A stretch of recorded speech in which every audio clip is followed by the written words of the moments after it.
बऱ्याच जणांना अवघड वाटणारी पण सगळ्यात सोपी अशी मौसूत मखमली रसमलाईची रेसिपी आज तुमच्याशी शेअर केली, जी बनवायला अगदी सोपी आहे. सगळ्या स्टेप फॉलो केल्या तर परफेक्ट अशी तुमची रसमलाई तयार होईल. त्यासाठी व्हिडिओला अजिबात स्किप न करता व्हिडिओ शेवटपर्यंत बघा. आवडला तर लाईक करा, चॅनलवर नवीन असाल तर सबस्क्राईब करायला विसरू नका. नमस्कार मंडळी, मी प्रियांका, तुम्हाला सर्वांचं प्रियाज फूडीमध्ये मनापासून स्वागत. तर इथे बघा, सगळ्यात पहिल्यांदा आपल्याला एका टोपामध्ये दूध गरम करायला ठेवायचंय. त्यासाठी ना मी इथे एका मोठ्या टोपामध्ये ना 2 लिटर इतकं ना गाईचं दूध घेतलेलं आहे. आपल्याला जो छेना बनवायचा आहे ना तो गाईच्या दुधापासूनच बनवायचा आहे. अजिबात सुद्धा इथे म्हशीचं दूध वापरू नका, त्याच्यामध्ये ना फॅट जास्त असतं. बऱ्याच वेळा ना ते गोळे जेव्हा आपण पाण्यामध्ये उकळतो ना तेव्हा ते गोळे फुटण्याची शक्यता असते किंवा ते गोळे विरघळतात. त्याच्यासाठी आपल्याला इथे गाईचंच दूध वापरायचं, हे सगळ्यात जास्त महत्वाचं. आता इथे गॅसवरती ना मी दूध गरम करायला ठेवलेलं आहे. दुधाला उकळी येते तोपर्यंत आपण दुसरी स्टेप करूयात. तर इथे बघा, मी ना एक बाउल घेतला. याच्यामध्ये ना आपल्याला अर्धा कप इतकं ना पाणी घालायचंय आणि याच्यामध्ये ना 2 टेबलस्पून इतकं ना व्हिनेगर घालायचंय. आता व्हिनेगरच्या ऐवजी ना तुम्ही लिंबाचा रस जरी वापरला तरी पण चालेल. आता ह्या दोघांना ना आपल्याला व्यवस्थित असं इथे मिक्स करून घ्यायचंय. आता थोड्या वेळाला असं साईडला ठेवूयात. तर इथे बघा, आपल्याला दुधाला सुद्धा छान अशी उकळी आलेली आहे. आता ह्या स्टेजला ना एकतरी गॅस तुम्ही पूर्ण कमी करा किंवा गॅस इथे तुम्ही बंद पण करून घेऊ शकता. आता मी इथे गॅस पूर्ण कमी केलाय आणि ह्या दुधावरची जी साई आहे ना ती अगोदर आपण मोडून घेऊयात. तर आता इथे बघा, दुधावरची साई मी अगदी व्यवस्थित अशी मोडून घेतलेली आहे. ह्या स्टेजला गॅस आता पूर्ण कमी करायचा आणि याच्यामध्ये ना जे व्हिनेगरचं पाणी आपण करून घेतलेलं ना ते अगोदर तळापासून व्यवस्थित मिक्स करायचं. शिवाय ना आपण जे दूध गरम करून घेतलेलं ते सुद्धा अगोदर आपल्याला तळापासून पळीने व्यवस्थित असं मिक्स करायचंय. आणि आता हे व्हिनेगरचं पाणी आहे ना ते आपल्याला थोडं थोडं करून याच्यामध्ये घालून घ्यायचंय. इथे एक महत्वाची गोष्ट तुम्हाला सांगते, जे आपण व्हिनेगरचं पाणी बनवतो ना ते अगदी व्हिनेगर आणि पाणी दोन्ही मिक्स करूनच बनवायचं. फक्त व्हिनेगर याच्यामध्ये घालू नका डायरेक्ट, नाहीतर ना मग ते पनीर अगदी असं घट्ट बनेल. अजिबात सुद्धा ते व्यवस्थित टेक्स्चर त्याचं तयार होणार नाही. त्याच्यासाठी व्हिनेगर आणि पाणी दोन्ही मिक्स करूनच आपल्याला अगदी थोडं थोडंसं घालत पळीने एका हाताने हलवत त्याच्यामध्ये मिक्स करत जायचे. ह्या स्टेजला एकतर गॅस तुम्ही पूर्ण बंद करू शकताय, नाहीतर गॅस कमी करून जरी ही प्रोसेस केली तरी चालेल. गॅस अजिबात सुद्धा इथे ह्या स्टेजला फुल ठेवू नका. दुधाला आपल्या उकळी आली नाही पाहिजे, फक्त ह्या गोष्टीची काळजी घ्यायची. आता इथे बघा, मी सगळं व्हिनेगरचं जे पाणी आहे ना ते याच्यामध्ये घालून घेतलेलं आहे. व्यवस्थितच इथे आपल्याला मिक्स करून घ्यायचं आहे. आता ह्या स्टेजला ना एकतर तुम्ही गॅस पूर्ण असा बंद करून घेऊ शकताय. आता गॅस मी इथे पूर्ण बंद करून घेतलेला आहे आणि आता हे बघू शकताय, हे व्हिनेगरचं पाणी आपण ह्याच्यामध्ये घातलं की आपलं पनीर जे पाहिजे ना, जो छेना आपल्याला पाहिजे असतं ना तो अगदी परफेक्ट असा तयार झालेला आहे. आता तुमच्या जर दुधामध्ये पाण्याचं प्रमाण जर कमी असेल ना तर अगदी परफेक्ट असं टेक्स्चर तुमचं तयार होऊन जाईल. आता हे बघा, आपलं हे जे छेना बनवण्यासाठी जे पनीर आपल्याला पाहिजे होतं ना ते परफेक्ट असं तयार झालेलं आहे. आता ह्याला ना आपल्याला सुरुवातीला असं व्यवस्थित असं मिक्स करून घ्यायचं आहे आणि आता आपल्याला ह्याला गाळून घ्यायचं. तर त्याच्यासाठी मी काय केलेलं आहे ते सांगते तुम्हाला. तर इथे बघा, खाली ना मी एक टोप ठेवलेला आहे. ह्या टोपावरती एक चाळण ठेवले आणि या चाळणीवरती ना आपल्याला एक कॉटनचा रुमाल अंथरून घ्यायचा. कोणताही एखादा कॉटनचा कपडा असेल ना तो ह्याच्यावरती असा घालून घ्या आणि ज्या टोपामध्ये आपण छेना बनवून घेतलेला ना तो अगदी गरम गरम असतानाच ह्याच्यावरती आपल्याला व्यवस्थित असा गाळून घ्यायचंय. तर सगळं अगदी व्यवस्थित गरम असतानाच ह्याच्यावरती आपल्याला घालून घ्यायचंय. एक तर तुम्ही ना त्या टोपामध्येच गरम पाणी घालून हा छेना व्यवस्थित असा मोडून घेऊ शकताय, नाहीतर ना आपल्याला जेव्हा पनीर आपण एका कपड्यामध्ये काढून घेतो ना तेच तुम्ही व्यवस्थित असं धुवून घ्या. आता सुरुवातीला ते गरम असताना तुम्ही ह्याच्यामध्ये थंड पाणी घालायचं आणि त्याला व्यवस्थित असं धुवून घ्यायचं. याच्यामध्ये जो पण काही व्हिनेगरचा स्मेल असतो ना तो सगळा अगदी व्यवस्थित असं निघून गेला पाहिजे इथपर्यंत आपल्याला याच्यामध्ये थोडं थोडंसं पाणी घालायचंय आणि व्यवस्थित असं आपल्याला ह्याला मिक्स करून घ्यायचंय. आणि आता हे बघू शकताय, जे पण काय आपण पनीर काढलं होतं ना ते सगळं अगदी व्यवस्थित असं मिक्स करून घेतलेलं आहे. शिवाय भरपूर असं पाणी घालून ना ह्याला व्यवस्थित असं धुवून सुद्धा घेतलेलं आहे. आता याला ना आपल्याला व्यवस्थित असं पिळून घ्यायचं. त्याच्यासाठी अगदी रुमाल जो व्यवस्थित असं एका ठिकाणी गोळा करून घ्यायचा आणि ह्याला रोल कसा करायचं हे बघा. एका डायरेक्शन ह्याला व्यवस्थित असं फिरवून घ्यायचं आणि ह्याच्यातलं ना जे पाणी आहे ना ते व्यवस्थित असं पिळून घ्यायचं. तर पाणी कुठपर्यंत पिळून घ्यायचं हे सगळ्यात जास्त महत्वाचं आहे. याच्यातून ना अगदी इथपर्यंत आपल्याला पाणी पिळायचं की फक्त ह्याच्यातून एक थेंब थेंब असा पडत राहायला पाहिजे इथपर्यंत. याच्यापेक्षाही जास्त अगदी कोरडं करू नका, फक्त एवढ्या गोष्टीची काळजी घ्या. आता ह्याला व्यवस्थित असं मी इथेच फोल्ड करून याच्यावरतीच ना एखादं जड वस्तू ठेवून द्या किंवा असंच जरी ठेवलं तरी चालेल. मी एक वरवंटा होता तो याच्यावरती ठेवून दिलेला. तर तुमच्याकडे वेळ असेल तर एक जास्तीत जास्त 10 ते 15 मिनिटांसाठी ठेवू शकताय किंवा अर्धा तासासाठी ठेवलं तरी पण चालेल. आता दुसरी स्टेप आपल्याला करायची ते म्हणजे आपल्याला रस बनवायचा आहे. त्याच्यासाठी ना मी एक अशी पसरट अशी कढई घेतलेली आहे. आता ही कढई ना मी पूर्ण रस बनवून शिवाय ह्याच्यामध्ये आपले गोळे सुद्धा मुरले जातील ह्या स्टेपने मी ही कढई वापरले. जर तुम्ही कढईमध्ये बनवणार नसाल तर एखाद्या अशा तुमच्याकडे जशी कढई असेल त्या कढईमध्ये ही रस बनवू शकताय. आता रस बनवण्यासाठी ना मी इथे 1 लिटर इतकं म्हशीचं दूध घेतलंय. तुम्ही कोणतंही दूध वापरू शकताय, गाईचं दूध घेतलं तरी चालेल किंवा म्हशीचं दूध वापरत असलात तरी पण चालेल. शक्यतो रस हा म्हशीच्या दुधापासूनच बनवा, मस्त असा क्रीमी तयार होतो त्यासाठी. आता दुधाला सुद्धा इथे उकळी आलेली आहे. गॅस आता इथे आपल्याला पूर्ण असा कमी करून घ्यायचा आहे. आता दुधाला उकळी आल्यानंतर ना एकदा तळापासून व्यवस्थित अशी साई आहे ना व्यवस्थित अशी अगोदर मोडून घ्यायचे. आणि आता इथे बघा मी ना काही जिन्नस वापरलेले जे ऐच्छिक आहे, तुम्हाला नसेल वापरायचे नाही वापरले तरी पण चालतील. तर इथे सगळ्यात पहिल्यांदा आपल्याला काजूचे काही तुकडे घालायचे, सोबतच ना काही बदामाचे जे तुकडे घेतलेले ते करून घालायचे. सोबतच ना मी इथे पिस्ता सुद्धा याच्यामध्ये थोडासा घातलेला आहे. आणि त्यासोबतच ना मी इथे ना केशरच्या काही काड्या घेतल्यात, एक 10 ते 12 केशरच्या काड्या आहेत त्या सुद्धा मी याच्यामध्ये घालून घेतलेत. आता हे सगळे जिन्नस ना ऑप्शनल आहे, तुम्हाला नसतील घालायचे नाही घातले तरी सुद्धा चालेल. अगदी परफेक्ट अशी तुमचा रस तयार होईल जो रसमलाईसाठी लागतो. आणि आता ह्या स्टेजला ना फक्त आपल्याला ह्याला ना व्यवस्थित असं अगोदर मिक्स करून घ्यायचंय. आता हे आपली रसमलाई ना परफेक्ट अशी हलवाईसारखी तयार व्हावी त्यासाठी ना मी ते अगदी थोडासा अगदी चिमूटभर इतका ना येल्लो फूड कलर घातलेला आहे. तो फूड कलर घालायचा आणि ह्याला परत एकदा व्यवस्थित असं मिक्स करून घ्यायचं. आता इथे मी पावडर कलर वापरलाय, तुमच्याकडे जर लिक्विडमध्ये असेल तो जरी घातलात तरी पण चालेल. ह्याला तळापासून एकदा व्यवस्थित असं मिक्स करायचं. आता इथे साखर किती घालायची ती सगळ्यात महत्वाची. मी इथे 1 लिटर दूध वापरले, त्याच्यासाठी ना मला इथे 1.25 कप इतकी साखर लागलेली आहे. साखर याच्यामध्ये अगदी व्यवस्थित इथे घालून घ्यायची. आणि आता ह्याला आपल्याला याचा पाक वगैरे नाही बनवायचं बरं का. सगळ्यात शेवटी मी साखर घातली. साखर घातल्यानंतर ना याच्यात फक्त साखर विरघळली पाहिजे इथपर्यंतच आपण याला शिजवून घेणार आहोत. तर आता फक्त ह्याला मी तळापासून एकदा पळीने व्यवस्थित असं ढवळून घेते गरम असतानाच. आणि आता फक्त याच्यातली ना आपण एकदा साखर व्यवस्थित अशी विरघळून घेऊयात. तर आता इथे तुम्ही बघू शकताय की साखर सुद्धा व्यवस्थित अशी विरघळलेली आहे. याच्यामध्ये एकदा तुम्हाला दाखवते, हे बघा साखर अगदी पूर्ण व्यवस्थित विरघळली. आता सगळ्यात शेवटी याच्यामध्ये ना आपल्याला अर्धा टीस्पून इतकी ना वेलची पूड घालायची. वेलची पूडमुळे खूप फ्लेवर छान येतो, त्यामुळे सगळ्यात शेवटीच घाला. आणि आता वेलची पूड घातली ना की ह्याला जास्त वेळ शिजवण्याची आपल्याला गरज नाहीये, कारण साखर विरघळली आहे. बस आपलं इतकंच काम करायचं होतं. आता साखर विरघळली. आता ह्या स्टेजला आपल्याला फक्त ह्याला व्यवस्थित असं मिक्स करून घ्यायचं, गॅस बंद करायचा आणि ह्याला व्यवस्थित असं आपल्याला थंड करायला ठेवून द्यायचंय. तर आता दुसरीकडे बघू शकताय की आपला छेना तयार करायचा आहे आणि छेना सुद्धा आपला तयार झालेला नाही. आता ह्याला आपण रुमालामधून आता व्यवस्थित काढून घेऊयात. तर आता रुमाला जे चिकटलेलं होतं ना ते सुद्धा अगदी व्यवस्थित काढून घ्यायचं, काही वाया घालवायचं नाही आपल्याला इथे त्यासाठी. तर आता हे बघा व्यवस्थित असं मी एका ताटामध्ये काढून घेतलेलं आहे. आता सगळ्यात पहिल्यांदा ना ह्याला आपण फोडून घेऊयात.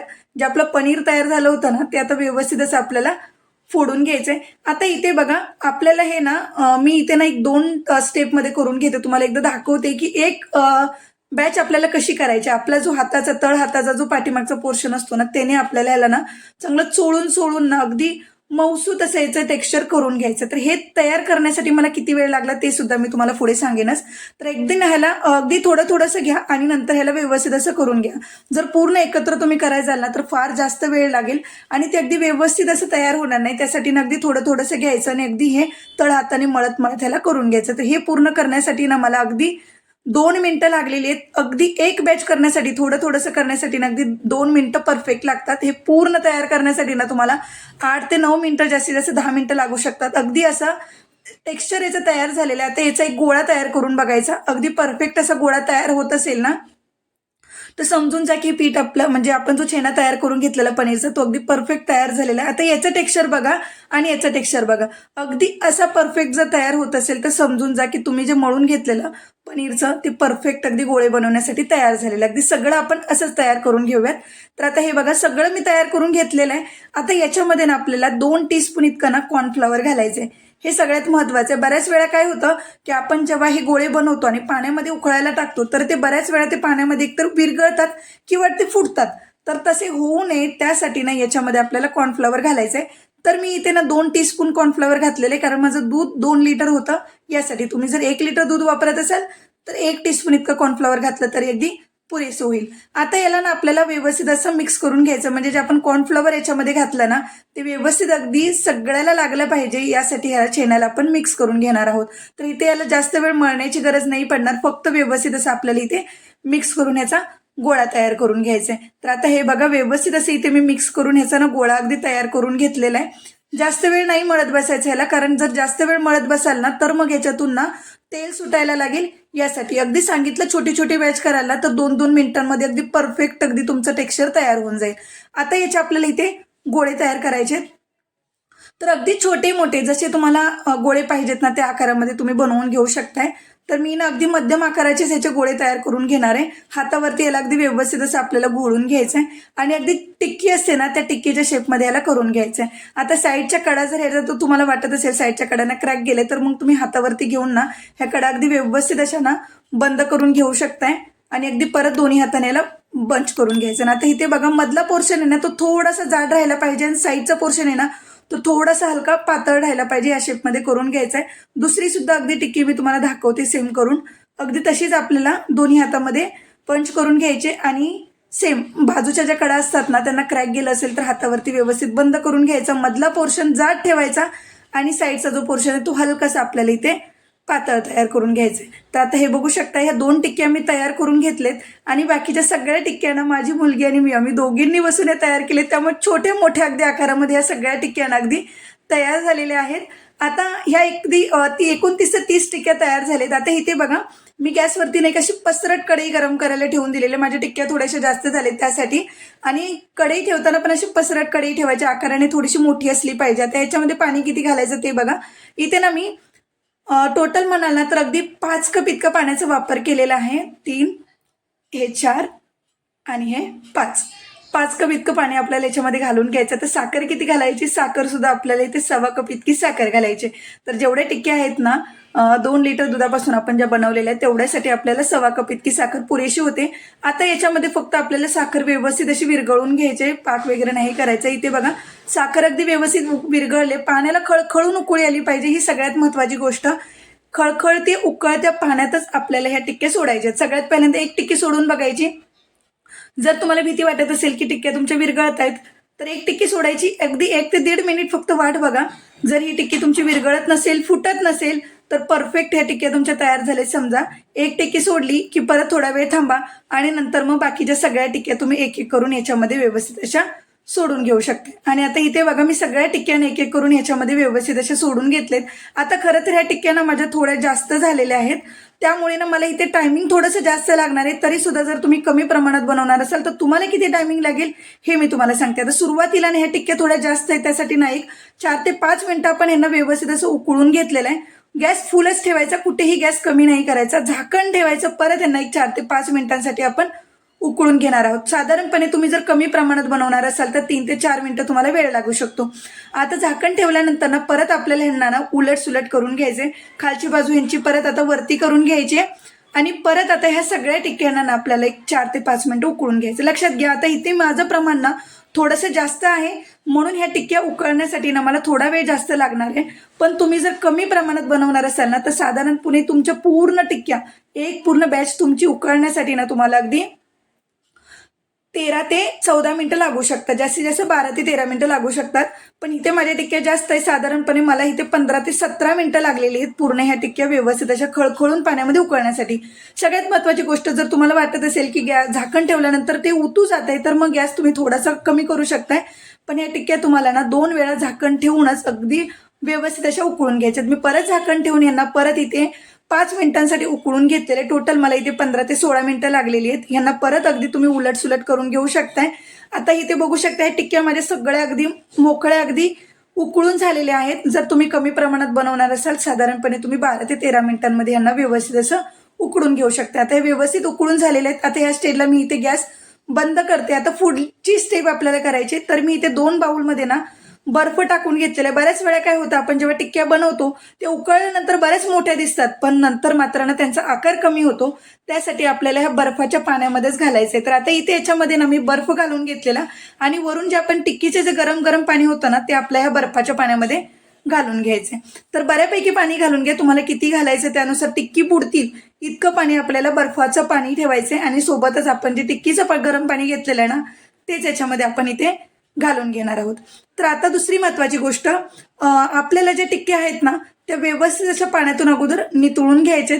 त्याच्यासाठी ना एक एक टिक्की चमच्यावरती घ्यायची, व्यवस्थित असं याच्यातलं पाणी अगदी नितळून घ्यायचं, पूर्णही कोरड्या नाहीत करायच्या बरं का. व्यवस्थित असं थोडं थोडं पाणी नितळायचं आणि त्या बर्फाच्या केलेल्या पाण्यामध्ये ना अगदी तशाच टिक्क्या आपल्याला सोडून घ्यायचे. तर एक एक करून आपण सगळ्या टिक्क्या याच्यामध्ये ना घालून घेतलेत. राहिलेलं जे पाणी होतं ना ते सुद्धा साखरेचं पाणी मी ह्याच्यामध्येच दोन्ही बॅचमध्ये घालून घेतलेलं आहे. आता ह्या टिक्क्यांना आपल्याला अशाच रूम टेम्परेचरला येईपर्यंत अगदी असंच ठेवून द्यायचं आहे.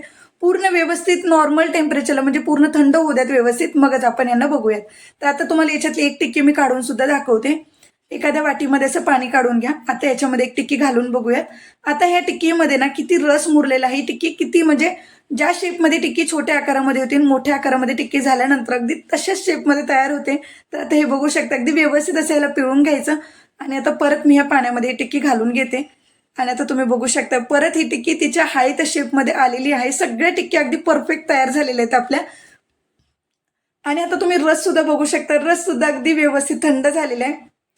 शिवाय आपण ज्या रसमलाईसाठी ज्या टिक्क्या बनवून घेतलेल्या ना त्या सुद्धा अगदी परफेक्ट तयार झालेल्या आहेत. आता ह्यांना ना फक्त आपल्याला ना हातावरती घेऊन ना व्यवस्थित असं पिळून घ्यायचं. म्हणजे जास्तही कोरड्या करू नका. 1 किंवा 2 तुम्ही एकत्र घेतल्या तरी चालतील. थोडासा रस याच्यामध्ये राहिला पाहिजे. पूर्णही पाणी, अगदी साखरेचं पाणी याच्यातून पूर्ण पिळून नाही घ्यायचं, अगदी थोडंसं पिळून घ्यायचं. आणि आता ना ह्यांना एक एक करून आपल्याला ह्या रसामध्ये घालून घ्यायचे.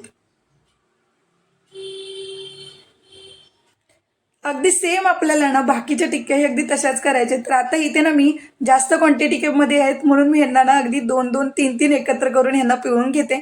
पण जास्त कोरड्या करू नका, एवढं महत्त्वाचं. अगदी थोडासा साखरेचा गोडवा याच्यामध्ये राहिला पाहिजे, इथपर्यंतच आपण ह्यांना पिळून घेणार आहोत. आणि आता एक एक करून आपण ह्याच्यामध्ये घालून घेऊया सगळ्या रसामध्ये. तर आता इथे बघा मी सगळ्या टिक्क्या अगदी तशाच पिळून घेतलेल्या आहेत. आणि ह्या ज्या रस आपण जो बनवून घेतलेला ना त्याच्यामध्ये घालून गेलेले ते किती छान बुडलेले तुम्ही बघू शकताय. आता सगळ्यात महत्त्वाची गोष्ट इथे ना तुम्ही 4 ते 5 तासांसाठी ना ह्याला अगदी फ्रीजमध्ये जरी ठेवलात ना, थंड केल्यानंतरच खरं तर मस्त लागतात. पण ठीक आहे, जर तुमच्याकडे फ्रीज नसेल तरी तुम्ही तुमच्या घरी असंच जरी 3 ते 4 तासांसाठी जरी ठेवलत ना तरी पण चालेल. वेळ नसेल तर जास्तीत जास्त 2 ते 2.5 तासांसाठी तुम्ही ह्यांना असंच ठेवून देऊ शकता. आणि आता तुम्ही याचं टेक्स्चर बघू शकता. खरं तर अजून ह्या रसामध्ये मुरलेल्या नाहीयेत. जेव्हा मुरतील ना तेव्हा मी तुम्हाला याचं टेक्स्चर दाखवते. तर आता इथे बघा बरेच जण म्हणतील की पाण्याचं काय करायचं, तर हे पाणी ना तुम्ही गोड पुऱ्या बनवण्यासाठी वापरू शकताय. आणि आता ह्या ज्या टिक्क्या आहेत ना ते 4 ते 5 तास झालेले आहेत. मी फ्रीजमध्ये ह्यांना असंच ठेवून दिलेलं. आणि आता ह्या टिक्क्या मस्त अशा मुरलेल्या आहेत. त्यांचं तुम्ही टेक्स्चर बघू शकता. शिवाय हा जो रस आहे ना तो पूर्ण ह्या टिक्क्यांमध्ये मुरलेला आहे. आणि आता ह्यांना ना आपण ह्या प्लेटमध्ये घालून घेऊयात. एकदा प्लेटमध्ये घातल्यानंतर याचं टेक्स्चर तुम्हाला मी परत एकदा दाखवते.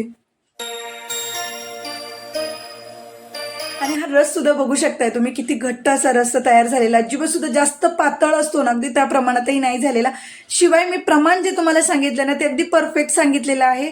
हे प्रमाण वापरून ना तुम्ही अगदी परफेक्ट 2 लिटर दुधापासून एवढ्या परफेक्ट टिक्क्या बनवू शकता. अगदी 6 ते 8 लोकांना पुरतील एवढ्या प्रमाणात मी तुम्हाला सांगितलेलं. शिवाय जे टेक्स्चर तुम्ही बघू शकताय, प्रत्येक रसमलाई अगदी प्रत्येक रसमलाई म्हणा ना तर अगदी परफेक्ट टेक्स्चरमध्ये बनते. शिवाय ना ही आता मी माझ्या मुलीसाठी ना अशा आपला आईस्क्रीमचा जो कप असतो ना त्यामध्ये मी सर्व केलेला आहे. आणि हिचं टेक्स्चर तुम्ही बघू शकता किती मस्त अगदी तयार झालेलं आहे. शिवाय तुम्हाला एखाद्याला जर प्लेटमध्ये सर्व करून द्यायचे असतील ना अगदी अशा पद्धतीने तुम्ही सर्व करून देऊ शकताय. सांगितलेल्या ना सगळ्या स्टेप फॉलो करा, टायमिंग फॉलो करा. अगदी परफेक्ट सगळ्या रसमलाई तुमच्या अगदी अशाच परफेक्ट तयार होतील. आणि मग तुमचा अभिप्राय ना मला कमेंटमध्ये सांगायला अजिबात विसरू नका. ते याच्यातली ना एक टिक्की मी तुम्हाला तोडून दाखवते. आता बघू शकता किती सुंदर अगदी ही रसमलाई तयार झालेली आहे आपली. बनवायला अगदी सोपी आहे. अजिबात सुद्धा किचकट प्रोसेस तुमच्याशी शेअर नाही केलेली. व्हिडिओ कसा वाटला मला एकदा कमेंटमध्ये नक्की सांगा. आवडला असला तर एक लाईक करा. चॅनलवरती नवीन असाल तर सबस्क्राईब करायला विसरू नका. चला तर मग परत भेटूयात अशा सुंदर रेसिपीसोबत. तोपर्यंत धन्यवाद.